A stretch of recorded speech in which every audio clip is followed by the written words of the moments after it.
আসসালামু আলাইকুম। Hello everyone, আশা করি সবাই ভালো আছেন। আজকে আমি শেয়ার করতে যাচ্ছি একজন মেয়ের জীবন কাহিনীর ২ নাম্বার পার্টটি। মেয়েটার বাবা তার বোনকে কাছে গিয়ে ডাকতে পারছিল না, মেয়েটার মাকে একা রেখে। মেয়েটার নাম ছিল রোজা। রোজার মা বুবু বুবু করে ডাকছিল। তার শেষ কথা ছিল, বুবু আসলেন না বলে রোজার মা মারা যায়।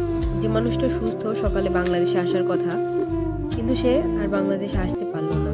তারপর লাশ বাংলাদেশে আনবে, কিন্তু বর্ডারে বলল লাশ চিরে দেখব কোনো কিছু পাচার করে নিয়ে যাচ্ছে কিনা লাশের ভিতরে। রোজার বাবা রাজি হলো না। রোজার মাকে ইন্ডিয়াতে দাফন করে সবাই তারপর বাংলাদেশে চলে আসলো। রোজার বয়স তখন ৩ বছর। রোজা তো তার মাকে ছাড়া অনেক কান্নাকাটি করে। আস্তে আস্তে কান্না কমলো। রোজার বাবা তার ৩টে মেয়ে রেখে আবার বিয়ে করলো। রোজা তার মাকে দেখে বলল, মা তুমি কবরে দাঁত দিয়ে খুঁড়তে খুঁড়তে এসেছো বলে দাঁত ফাঁকা হয়ে গেছে।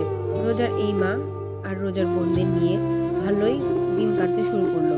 রোজার বোনরা সংসারের সব কাজ করতো আর লেখাপড়া করতো। রোজার এই মার ২ মেয়ে ১ ছেলে হলো।